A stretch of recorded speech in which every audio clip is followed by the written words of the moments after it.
How y'all doing? Dave Duford here, Duford Insurance Group. I train and recruit agents nationally to become top producers in final expense and Medicare, both face-to-face and over the phone. Thanks so much for joining me. We're live, after all. It's a beautiful Wednesday afternoon in April, and the topic of today's live stream is, do you make these common rapport-building mistakes when it comes to insurance sales? So we're going to be talking about really how to maximize your success in building a real, authentic connection with your prospect while minimizing or eliminating the cringe.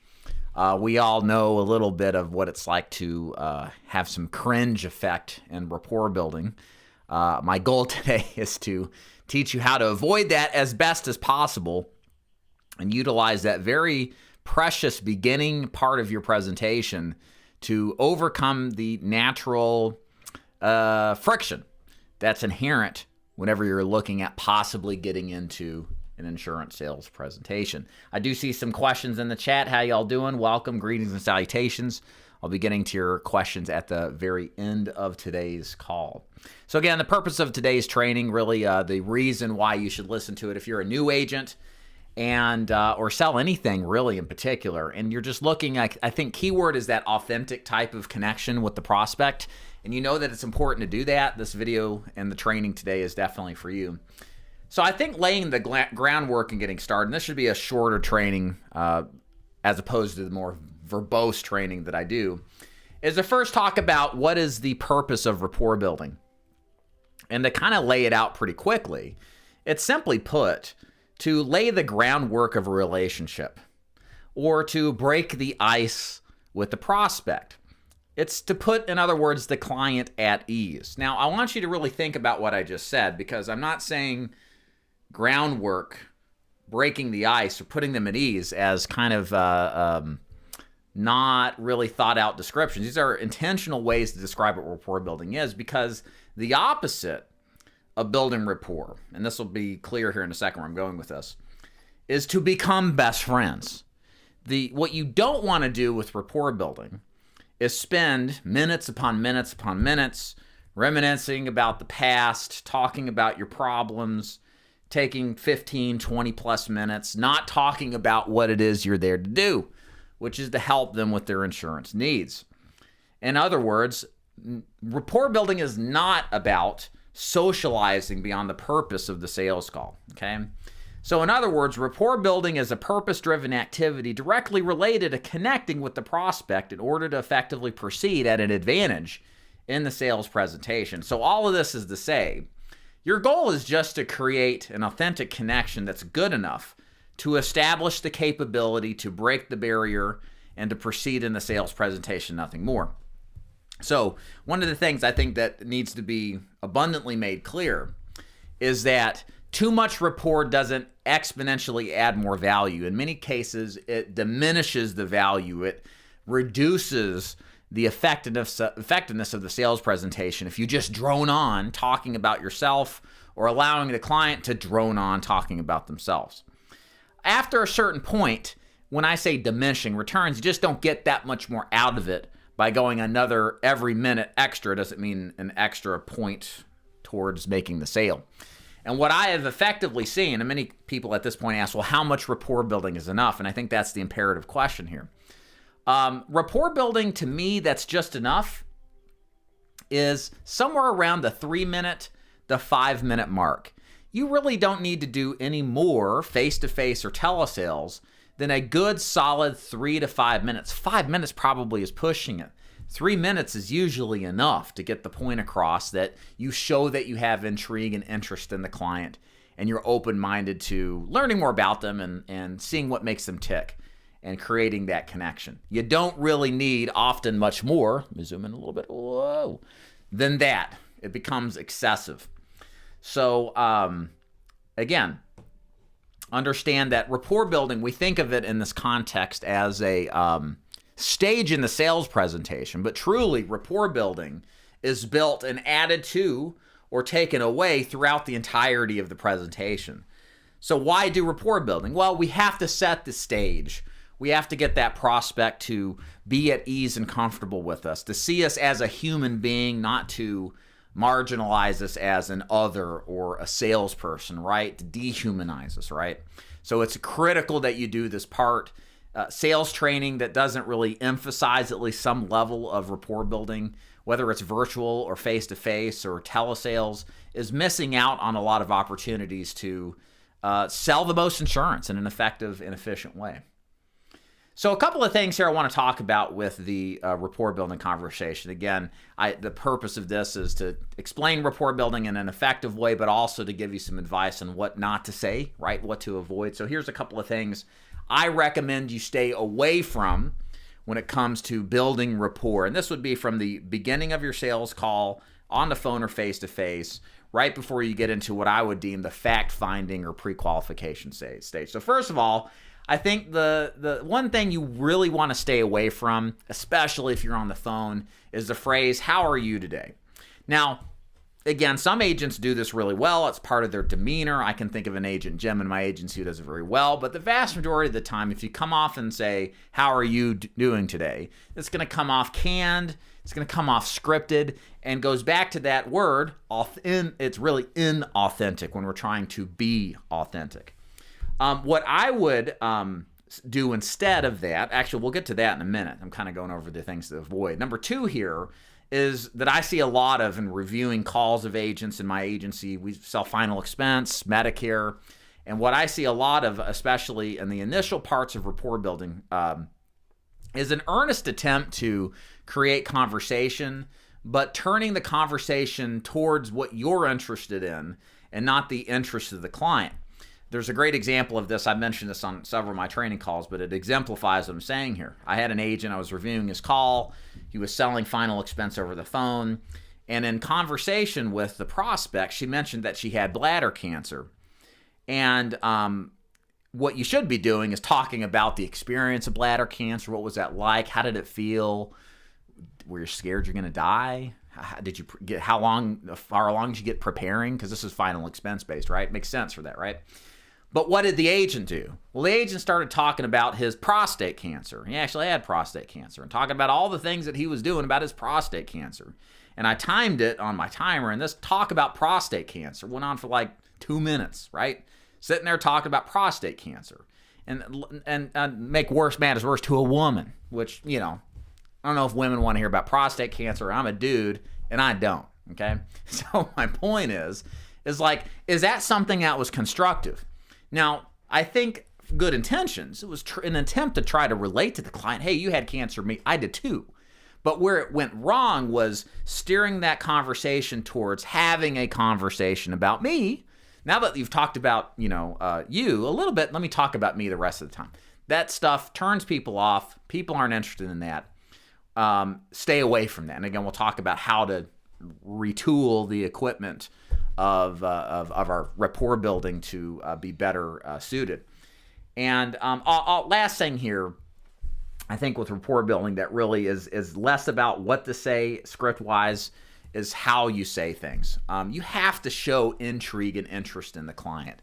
If you come off anything remotely similar to, a telemarketer, if you are just reading through the script, you're not going to get the kind of traction and connection that you want, that authentic type of one-on-one outcome. I had an agent once that we were training, and it was funny. He knew the script really well, but he had no performance or heart placed into that script, especially the rapport building questions. He was asking questions that were just sounded real scripted. It was very neutral. It just sounded like he was reading off of a piece of paper. And he was asking these questions, the ones that we asked, and it sounded like this. Real boring, real deadpan. And how the client hears you is how they're going to reciprocate. They're going to be bored and deadpan too. We don't want that. We want somebody who's intrigued and interest. So if you want intrigue and interest, you have to display intrigue and interest. And kind of related to that too, the type of questions that you ask really matter as well. A lot of the times people will ask questions that are what we call close-ended questions. So how long have you lived in Chattanooga, Tennessee? I bet you like it down there, right? Yeah. These are just basic closed-end questions that don't give you a lot of context. Whereas if you ask open-ended questions, that by design allows you to communicate and allows really the client to communicate more of a story, more of some insight, and more of some perspective when it comes to whatever it is you're talking about. So, a lot of times in some of our leads, we'll get like your favorite hobbies. If you work leads that have favorite hobbies, please make sure that you're asking about their favorite hobbies. Mrs. Jones, I see that your favorite hobby is watching Jerry Springer. What's your favorite episode? I love Jerry Springer. And you could probably let them just blah, blah, blah about Springer all day long if you just ask the question right, okay? So that question allows them to communicate whatever's on their mind and share a story that's of interest to them. And when you ask these kind of open-ended questions, it allows them to gain an interest in you, because everybody that asks good questions is automatically interesting, and they come across as somebody who is a good conversationalist, even though you're not really talking at all. You're just good because you're listening to them, right? So certainly ask the right kind of questions. So kind of building on this too, so how can we be authentic in the rapport building stage and avoid these common errors when it comes to rapport building? Talk about the client's interests, not yours. Again, if we go back to the cancer example with the agent I was talking about, one of the biggest mistakes is thinking about, okay, they have an issue, cancer. I had it too, so let me talk about my issue. No, pump the brakes on talking about what you think is of interest, even if there's a relative similarity. You should say, oh, wow, man, I'm sorry to hear that. I had cancer too. I know how that is. So tell me, what was it like having bladder cancer? So did you have to do chemo? What was chemo like for you? How was radiation treatment? Have you ever had it come back? Were you afraid that this might be it for you? How'd you take it all? Like these kind of questions, just thinking off the top of my head, it would be different in the conversation, right? I would just kind of listen intently and find little things that would be interesting to follow up with, right? But I'm focusing that conversation on the client, not me. Now I might mention, yeah, well, that's crazy to hear. Yeah, my prostate cancer is stage 1, and thankfully it's not as big of an issue as yours. So God bless you. I hope everything's okay. Spend time thinking about what matters to the client, and spend very little of your time talking about you, even if you think there may be a relation there. Be intentionally, I would say downplaying you, but don't stop talking about yourself, man. Talk about them. That's kind of what I'm saying. Actually show interest. Again, don't read the script. Be in a position to where, and this is hard to teach you guys. I mean, I hope that you actually find interest in people. I do. I find what people do to be pretty interesting. I like to ask questions. I find it fun and engaging. So I naturally have a disposition towards this kind of work where we ask these kind of questions about the people that we see and kind of what makes them tick. I'm curious like that. I don't know if I can teach you to be that way. I just hope that you are. And if you're not, you're going to have a hard time in this business kind of figuring it out, because you should be able to show some interest in learning about people, strangers from other places with other walks in life. And I don't know how to tell you to fake it. Just, I don't know, figure out how to be interested in people. It's kind of hard for me to come up with it, but show your interest. And again, at the end of the day, if you're struggling with this, remember, people are interested in those who show interest in them first, right? You must give first your attention to get it. And the way that you give attention is by asking open-ended questions and shutting up and listening. That's really like the trick. That's the Pareto right there, 80-20 rule. Max out your rapport building in no more than 3 to 5 minutes. Again, I used to say 5 to 10 minutes listening to calls, but as I listen to more and more calls, I'm like, man, the rapport was established minutes and minutes and minutes ago, and many times in a minute to 2 minutes, okay? Any more than that is just excessive, and you can kind of sometimes hear the client is even labored to death on talking and listening. They're kind of ready. Let's go. You can kind of hear it in the voice. Let's talk sales. Let's talk about what it is you're here to do, right? So, get on with it. Ask the questions, move on, and understand that the entirety of the presentation will continue to contribute towards not just the rapport and your likability, but what is arguably more important, which is their ability to trust in you, to see you as an authority, as somebody that is a leader that will help them. And the next stages that come, and at least how we teach our sales presentation for insurance agents, qualifying, fact-finding, presenting, showing the pros and cons, educating, all of these steps continue to build rapport while elevating the trust in us so that the client's comfortable in doing business with us. So that's why we don't need to spend more than a couple of minutes doing rapport building, because this just is us opening the door into them feeling comfortable with us. The rest of our work in the presentation is going to build up that very important trust and authority factor. So, and then some agents like to ask me, what kind of questions are good to ask? What are good examples of questions to ask in rapport building? Again, if you've got a favorite hobby on your lead, please use that. Focus your conversation on the hobby, whatever it is, Jerry Springer, roller derby, whatever. It doesn't really matter. Just make sure you make it about that if you've got it. That's the easiest trick you can do. Okay, and you can probably run the whole rapport building minute or two that you do just based off of that if you're good at listening and following up and thinking on your feet. As far as some kind of de facto standard questions to always ask with rapport, if you're kind of running up against a wall, is talk about where they're from, how they ended up where they're at, were they born there, what's it like nowadays, is it any different than it used to be? Kind of that nostalgic type of conversation is good to have. How is it being a parent or a grandparent? You can almost, especially if you're in final expense or the older market, they can tell you all how wonderful it is to be a mom or dad or grandpa or grandma and what it's like being, the difference of those. Also, what's it like being retired? Is it all it's cracked up to be? You get a few chuckles out of that. Many people start to talk about how retirement's overrated. Wish I could work. Some people we see are disabled. They'd love to work again, but they can't. What did they do for fun now in retirement, right? That kind of stuff. Or if they're still working, what do you do for a living? How is business? How is work? Do you enjoy what you do? Do you think you'll be here forever? What's your long-term goals? Just talking about stuff like that, kind of feeling out where people like talking about.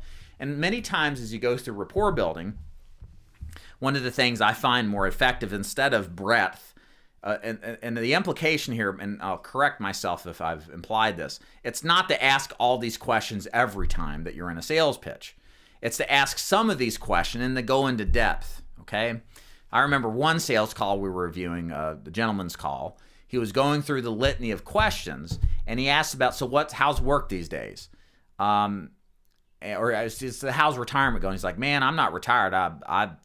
I work. And boy, I wish I could work more. They got us laid out for COVID or something, right? And you could tell in his voice there was an emotion, there was something behind it. And the agent didn't pick up on it. He just read down the script without, again, being interactive, engaging with the client to say, really? So why are you laid out? Why can't you work? And not going into depth on that one thing that actually interested in him in talking about, right? So the point is, one thing we want to do with rapport to get away from sounding cringe and sounding scripted is listening as we ask these questions. And as you get an emotional response from people, well now, hey, that's a meaningful, authentic conversation.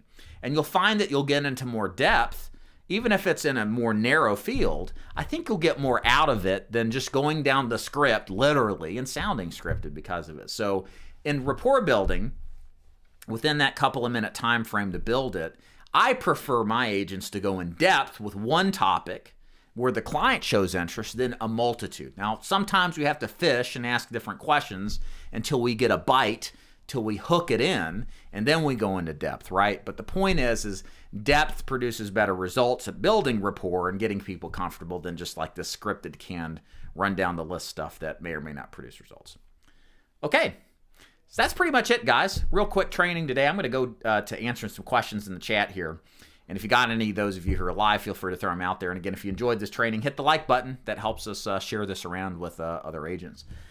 Ronald, what's up? Job interview with Globe this afternoon. I never sold anything, but I watched a few of your vids and you seem trustworthy. Any advice or warnings you would have would be very much appreciated. Thank you, Ronald, for watching. I appreciate your viewership. A couple of things I would ask for. Number one, how do commissions work? How do leads work? Do you own your book of business? All of this is recorded, so you can go back and watch it later. How do you advance in your career with Globe Life? Are you able to be a broker? Are you captive with Globe? How do you find prospects, right? Who is going to train you? What's their track record, not only in personal production as an agent, but in an agency basis? What's their track record in recruiting and training agents to be top producers? That's imperative to know as well. Ultimately, my kind of shift as an agency in critiquing my competition is I've moved away from less critiquing the agency as a whole versus asking you to do your due diligence to seek the information specific to sometimes it's like the regional office or the franchisee location, whatever. A lot of your experience has more to do with your direct upline, the person recruiting and training you, than it does in this case of Globe Life, okay? So what that direct interaction is going to entail far outweighs the entirety of the organization. And I found that to be the case almost across the board. Now, there are some organizations that I wouldn't personally go with because they pay too low. You don't own your book of business. It's all about the flash and the pizzazz as opposed to substance, that kind of stuff, But otherwise, there are a lot of good organizations out there that it's best if you spend the time figuring out what is that direct recruiting regional office is going to offer you, and that's going to help you better answer those questions, okay? Also, Ronald, if you go to the search bar on YouTube and put in David Duford multi-level marketing, I've got a bunch of videos. The more recent ones are worth watching to kind of give you some added perspective as well, just in case Globe sounds like that, and you'll be able to determine it based off kind of the pointers that I cover.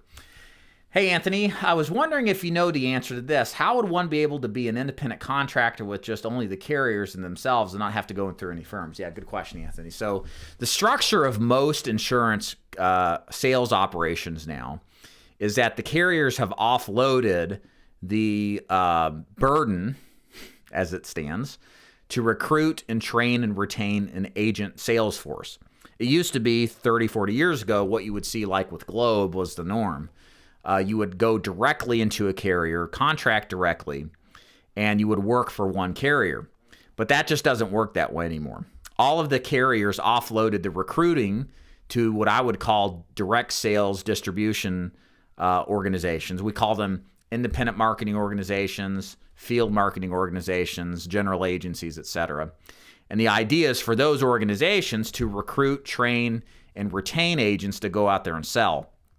And typically it's in the capacity of being a broker, offering a multitude of products as opposed to one.